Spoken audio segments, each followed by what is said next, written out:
Hello everyone, welcome to unlock science. तो आज हम आपसे मिले हैं एक बहुत ही इंटरेस्टिंग टॉपिक को लेके, जो आप देख सकते हैं बोर्ड पे लिखा हुआ है मोमेंट ऑफ फोर्स, जिसको हम एक आसान भाषा में टॉर्क के नाम से भी जानते हैं। आप में से बहुत लोगों ने टॉर्क का वर्ड सुना भी होगा। टॉर्क होता भी क्या है, खासकर जो बच्चे हमारे ऑटोमोबाइल्स में इंटरेस्टेड हैं, बाइक्स हैं, कार्स हैं, उसमें काफी वर्क टॉर्क के बारे में जिक्र होता है। तो टॉर्क होती क्या चीज है? तो उस चीज पे जंप करने से पहले हम देखते हैं कि फोर्स क्या चीज होता है। जब आपने क्लास 9 में फोर्स पढ़ा होगा तो किताबों में लिखा होता है फोर्स एक तरह का पुश और पुल होता है, जिसकी वजह से बॉडी अपना स्टेट चेंज करता है। सपोज ये मास m है, इस पे हमने फोर्स F लगाया तो क्या होगा? हो सकता है ये कुछ दूरी यहां तक आ जाए। तो what happened on applying a force, the body got displaced by an amount of s। और ये हम सबको पता है कि जब बॉडी अपना पोजीशन चेंज करता है तो यहाँ पे कुछ पोजीशन होगा, मान ली यहाँ पे कुछ 2 मीटर है, यहाँ पे कुछ x 6 मीटर हो गया, तो बॉडी ने अपना पोजीशन भी चेंज किया। तो एक आसान सी परिभाषा क्या बोलती है कि जब भी बॉडी अपना पोजीशन टाइम के साथ चेंज करेगा तो हम कहते हैं मोशन होगा। अब जब हमने मोशन पढ़ा था तो हमने मोशन में उसकी 2 कैटेगरीज डिस्कस नहीं की थी। तो बेसिकली जो मोशन होता है वो 2 तरह का होता है। It is translational and rotational motion. इसको नोट कर लीजिएगा। मोशन आपका 2 तरह का है, ट्रांसलेशनल और रोटेशनल। जैसे मान लीजिए पेन है, इसमें मैंने ऐसे फोर्स लगाया तो पेन ऐसे मूव कर रहा है। कैसा मोशन है? ट्रांसलेशनल। जब बॉडी अपना पोजीशन चेंज करता हुआ जाएगा उस मोशन को हम कहते हैं ट्रांसलेशनल। मान लीजिए जमीन पे बॉक्स है, मैं उसको बॉक्स से पुश कर रहा हूं, ऐसे करके मैं पुश कर रहा हूं, तो बॉक्स आगे स्लाइड कर रहा है, यहाँ पे है, आप इसको पुश कर रहे हो तो ब्लॉक आगे स्लाइड कर रहा है। तो मोशन कैसा है? ट्रांसलेशनल है। लेकिन रोटेशनल मोशन क्या होता है? सपोज ये पेन है मेरा, अब मान लीजिए पेन है ये, इस पॉइंट पे मैंने इसको फिक्स कर दिया। अब जब मैं देखो यहाँ पे ये पॉइंट है, मैंने जब यहाँ पे फोर्स लगाया तो इसके से देखो पेन आपका कुछ ऐसे घूम रहा है। बट इसमें मेन चीज क्या है? इसका एक पॉइंट हमेशा हिंज रहेगा, या एक वर्ड यूज करते हैं पिवट। ये काफी टेक्निकल वर्ड है। हिंज वर्ड जो है थोड़ा नॉर्मल वर्ड है आपका। और अगर आपको एक कॉमन एग्जांपल घर में देखना है, आपका डोर है, डोर में क्या करते हो? हाँ, सामने डोर है आपका, तो ये हैंडल है, हैंडल मैंने से पकड़ा, लेकिन डोर क्या है? डोर एक एंड पे हिंज है, वहां पे बंधा हुआ होता है। डोर पकड़ा और क्या करते हो? अपनी तरफ खींचते हो। तो डोर क्या होता है? डोर पहले अभी बंद है, इस वाले पोजीशन में है, फिर क्या होता है? जब खींचते हो बाहर की तरफ तो आपका डोर कुछ इस तरह बाहर निकल के आ जाता है। तो क्या है? आपका डोर इस पॉइंट के अबाउट, जो आपका पिवट है ये, इस पॉइंट के अबाउट एक रोटेशनल मोशन कर रहा है। तो जैसे पेन है, जब ये ऐसे मूव करेगा ट्रांसलेशनल मोशन, जब ये अपने पॉइंट के अबाउट ऐसे घूम रहा है इसको कहते हैं रोटेशनल मोशन। आपका पंखा है, पंखा क्या होता है? पंखा अपने को ऐसे घूमता रहता है, घूमता रहता है, तो उसको कहते हैं रोटेशनल मोशन। और एक चीज और, जब इन दोनों का कॉम्बिनेशन होगा that is called rolling motion. एक कार का पहिया है, कार का पहिया क्या करता है? आगे भी मूव करता है और अपनी जगह घूमता भी रहता है। तो ऐसे आता है, ऐसे घूमता हुआ आगे बढ़ता है, तो घूम भी रहा है, आगे भी बढ़ रहा है। So it is having both translational and rotational motion, जिसको हम कहते हैं रोलिंग मोशन। तो ये तो एक ब्रीफ नॉलेज हो गई ट्रांसलेशन मोशन की और रोटेशनल मोशन की। अब रोटेशन होता कैसे है? हमने क्या किया था? ये हिंज है, यहां पे मैंने इसको पकड़ लिया, हिंज है ये, मैंने यहाँ पे फोर्स लगाया, तो देखो इस फोर्स के अबाउट ये चीज घूम रही है। So this force is acting about a point. देख लो, ये जो फोर्स है इस पॉइंट पर एक्ट कर रही और ये रॉड इसके अबाउट घूम रहा है। तो अगर ये फोर्स ऐसे लगाओगे तो रॉड कुछ ऐसे जाएगा, अगर यही फोर्स मैं ऐसे लगाऊं तो रॉड नीचे जाएगा। तो किसी भी फोर्स का जो टर्निंग इफेक्ट होता है, मैंने क्या किया, मैंने फोर्स लगाया तो ड्यू टू दिस फोर्स ये रॉड ऐसे घूमी, मैंने फोर्स ऐसे लगाया कि रॉड ऐसे घूमी। इन बोथ द केसेस आपके अप्लाइड फोर्स की वजह से रॉड घूम रही है मेरी। तो किसी भी फोर्स का जो टर्निंग इफेक्ट होता है उसको हम टॉर्क कहते हैं। तो इसको नोट कर लिएगा कि the turning effect of any applied force about a point is known as torque और मोमेंट ऑफ फोर्स। ये तो हो गई डेफिनेशन। अब देखते हैं इसका मैथमेटिकल इंप्लीकेशन क्या होता है, मैथमेटिकली कैसे इसको लिखते हैं, आइए हम लोग वो डिस्कस करते हैं। तो सपोज ये आपकी एक रॉड है और ये इस पॉइंट के अबाउट हिंज है ये। So this point is known as pivot. अब हमने क्या किया, हमने इस पॉइंट पे एक फोर्स अप्लाई किया। This is known as your line of action. Now suppose from pivot the distance is d and the applied force is F. तो क्या हो गया, इसको आप यहाँ पे होल्ड करोगे तो ये फोर्स क्या कर रही थी, इस रॉड को कुछ ऐसे घुमा रही है। So the moment of force is force into this perpendicular distance. इसको हम लिखते हैं टाउ से लिखते हैं, टाउ F इंटू डी। किस पॉइंट पे फोर्स लगाया है, उस फोर्स का मैग्नीट्यूड और उस फोर्स की दूरी, परपेंडिकुलर दूरी कहां से, पिवट से। अब इसी केस में हम इसको उल्टा भी कर सकते थे। सपोज ये फोर्स कुछ, इसको यहां से हटा देते हैं। Now suppose this force would have acted in this direction, ऐसे करके, तो इसका देखो लाइन ऑफ एक्शन ये हो गया, चेंज हो गया। अब लाइन ऑफ एक्शन ऊपर से आ रहा है, अब आपका लाइन ऑफ एक्शन ये नहीं है, लाइन ऑफ एक्शन ये है आपका, ये दिस लाइन ऑफ एक्शन।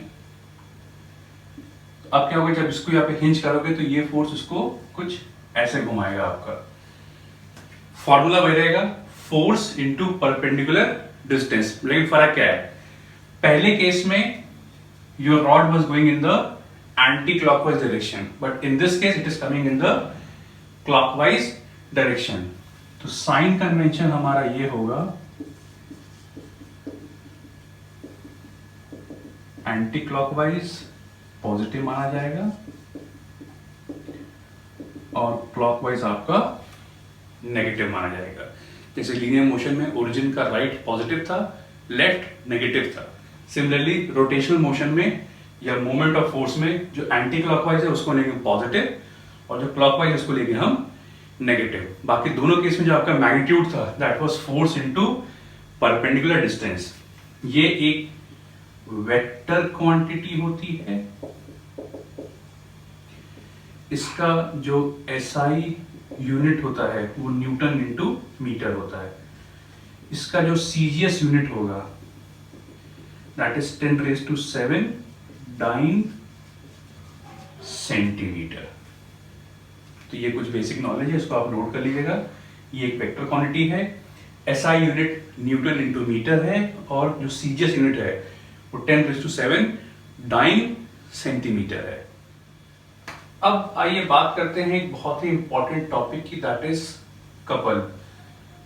बाकी जो अगर दिमाग में सोचे ये वाला कपल नहीं है, ये टॉर्क वाला कपल है ये, तो उस दिमाग को अपने दिमाग से निकाल दीजिए कि हम उस कपल के बारे में डिस्कस नहीं कर रहे हैं हम लोग।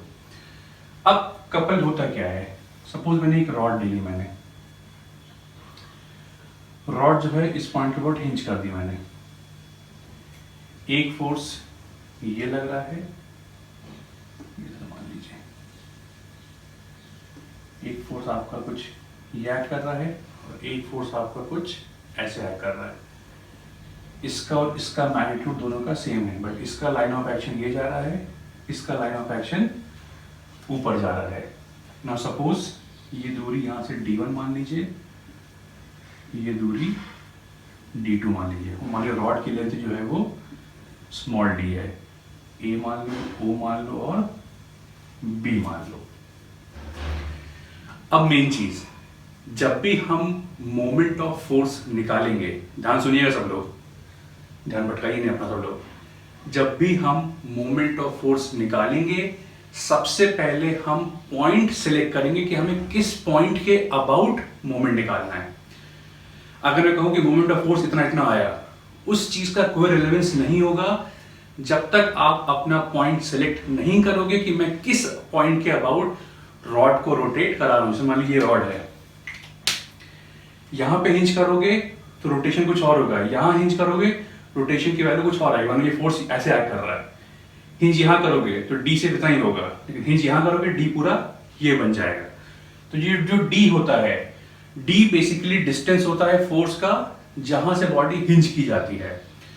सो whenever you are finding the moment of any force, first of all make sure you are signifying और noting down your point of rotation, जहां पे आपने उसको हिंज किया हुआ है।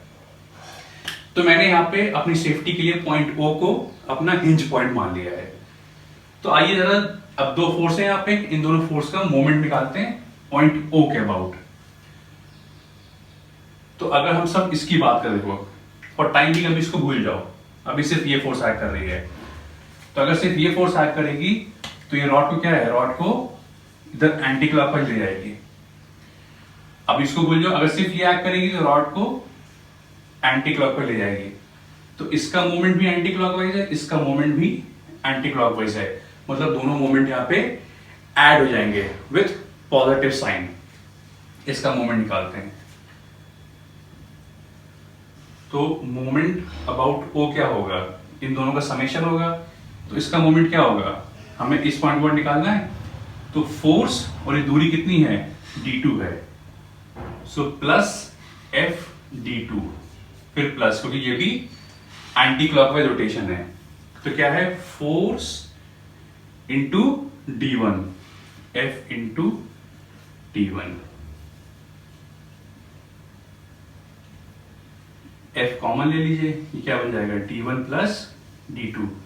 और d1 प्लस d2 क्या है, इस पूरे रॉड की लेंथ है, f इंटू डी।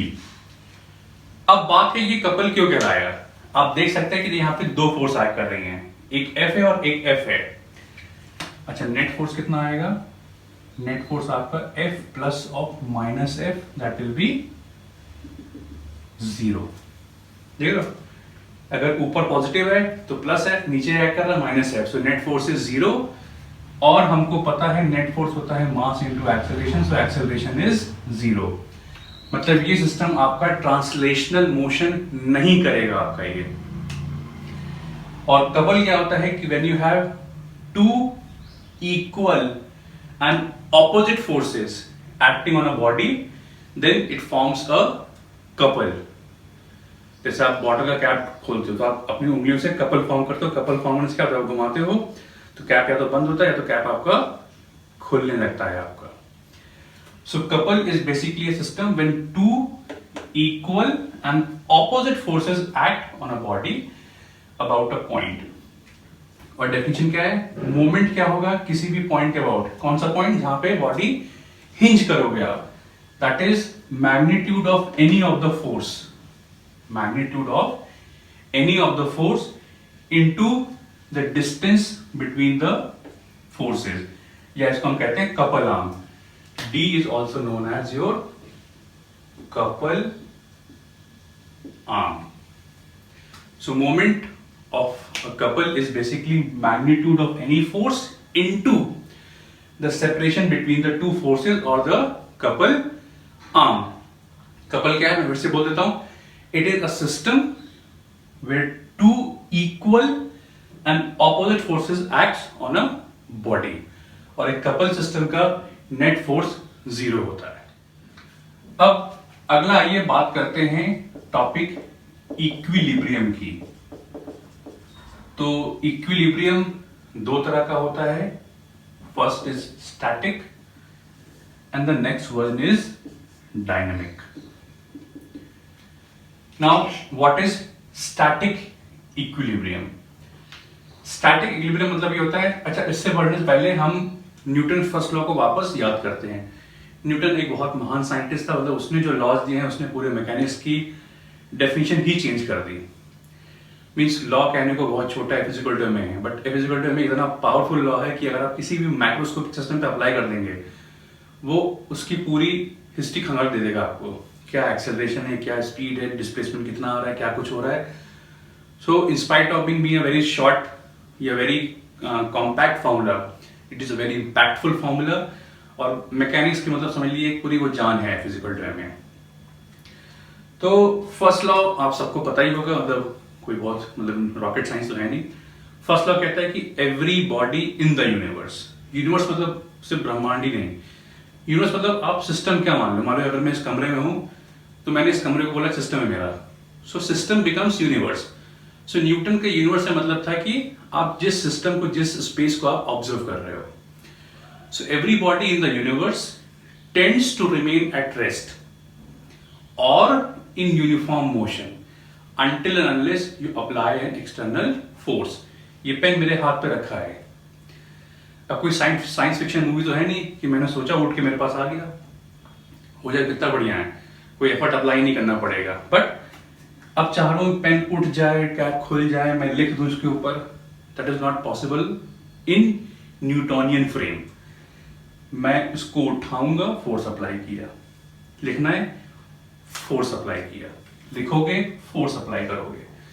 तो किसी भी बॉडी का स्टेट चेंज करने के लिए आपको उसके ऊपर नेट फोर्स अप्लाई करना जरूरी है।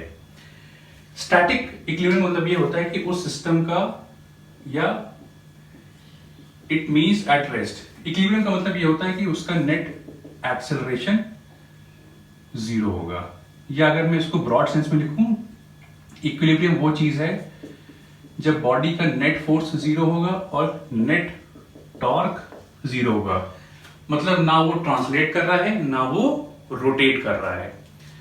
Now static equilibrium means the body is at rest. जैसे मान लीजिए ये ग्राउंड पे एक ब्लॉक रखा है मास m का, इसका वेट नीचे है, नॉर्मल रिएक्शन ऊपर है, और नॉर्मल रिएक्शन इसके वेट को बैलेंस कर रहा है। इसको हम कहेंगे स्टैटिक इक्विलिब्रियम, क्योंकि ये सिस्टम रेस्ट पे है पूरा, ये इट इज एट रेस्ट।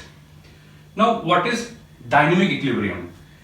इसमें भी आपका नेट फोर्स जीरो होगा, बट इस केस में आपकी बॉडी कांस्टेंट मोशन करेगी। जैसे मान लीजिए एक कोई ब्लॉक है, मैं कहूं वो आगे मूव कर रहा है, मतलब मैंने सपोज इस पे कोई फोर्स लगाया 20 न्यूटन का, बट मैं कहूं कि इसका एक्सेलरेशन जीरो है, दैट मीन्स जब ये मूव कर रहा है इसकी स्पीड जो है वो कांस्टेंट है, मतलब इसको कोई एक फोर्स पीछे 20 न्यूटन का बैलेंस कर रहा है। तो फोर्स अप्लाई किया, बट इस फोर्स को इसने किसी ने बैलेंस कर दिया, बट ये शुरू में मोशन कर रहा था, तो by first law of motion ये मोशन करता ही रहेगा जब तक इस पे कोई नेट फोर्स अप्लाई ना हो। सिर्फ फोर्स की बात नहीं करता है, नेट फोर्स। तो यहां पे देखिए नेट फोर्स जीरो है, ये इसको नलिफाई कर गया आपका। तो स्टैटिक इक्विलिब्रियम में बॉडी मूव ही नहीं कर रही है रेस्ट पे। डायनेमिक में नेट फोर्स जीरो है, बट बॉडी का जो मोशन है वो कांस्टेंट नेचर का है, that means it is not accelerating, it is called dynamic equilibrium. अब आइए लास्ट में एक बात करते हैं एक बहुत ही इंपॉर्टेंट प्रिंसिपल की, that is principal of moments. और अगले लेक्चर में हम इस पे काफी बढ़िया बढ़िया सवाल उठा के हम लोग डिस्कस करेंगे। सपोज ये कोई मीटर स्केल है ये, और यहां पे हमने इसको हिंज किया हुआ, ये हिंज है, ये जीरो है और ये आपका 100 सेंटीमीटर मार्क है। एक सपोज यहाँ पे एक वेट रखा है, उसका कुछ वेट W1 नीचे कर रहा है, एक कोई वेट यहाँ रखा है, उसका वेट नीचे W2 यहाँ कर रहा है। इस पॉइंट पे हिंज है, सपोज ये दूरी D1 है और सपोज ये दूरी D2 है। Now what I have said that this system is in equilibrium. Equilibrium मतलब क्या होता है? नेट फोर्स जीरो है, नेट फोर्स इज जीरो। अगर ये दो फोर्स नीचे आया कर रहे हैं तो एक रिएक्शन फोर्स ऊपर आया कर रहा होगा, जैसे यहाँ पे स्ट्रिंग है तो टेंशन होगा, तो नेट फोर्स जीरो है, मतलब ये टेंशन इन दोनों वेट्स या इन दोनों फोर्सेस को बैलेंस कर रहा है, क्योंकि इक्विलिब्रियम मतलब दोनों equilibrium, translational equilibrium mean, so when the net force is zero it is called translational equilibrium, इसको लिख लीजिएगा। When the net force acting on a body is zero it is called translational equilibrium, and when the net moment और net torque is zero it is called rotational equilibrium. जैसे ये है, ये रखा है, ना चल रहा है ना घूम रहा है, ये इक्विलिब्रियम है। अभी सिर्फ ये घूम रहा है, घूम रहा है, कौन सा इक्विलिब्रियम है? ट्रांसलेशनल इक्विलिब्रियम है, चल नहीं रहा है, सिर्फ घूम रहा है। तो नेट टॉर्क जीरो नहीं है, बट नेट फोर्स जीरो है, तो सिर्फ ये घूम रहा है, चल रहा है, घूम नहीं रहा है। कौन सा इक्विलिब्रियम है? Rotational equilibrium. शाबाश। So when the body simply moves, rotational equilibrium. When the body simply rotates, translational equilibrium. कुछ नहीं करेगा तो equilibrium. अब बात करते हैं इसके मोमेंट की। मैंने क्या बोला, जब भी मोमेंट आप निकालोगे हमेशा एक पॉइंट सेलेक्ट करोगे, इसको O मान लो, इसको A ले लो, इसको B ले लो। तो अब इसको भूल जाओ, अगर सिर्फ ये वेट एक्ट करेगा तो ये रॉड को क्लॉकवाइज घुमाएगा, अगर सिर्फ ये वेट एक्ट करेगा तो रॉड को ये एंटी क्लॉकवाइज घुमाएगा। Now if this rod is in equilibrium then what you can say, जो भी आपका एंटी क्लॉकवाइज मोमेंट होगा वो कितना है? दैट इज W2 इंटू, इसको D2 मान, W2 लिया ना, that will be W2 into D2। Clockwise moment क्या होगा? W1 into D1। अच्छा, नेट टॉर्क जीरो है, मतलब इन दोनों का एडिशन जीरो आएगा। So clockwise moment is taken to be positive and anti clockwise moment, उल्टा ले लिया, clockwise is negative, anti clockwise is positive.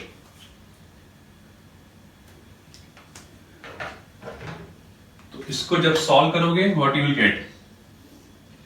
You will get W1 D1 is equal to W2 D2।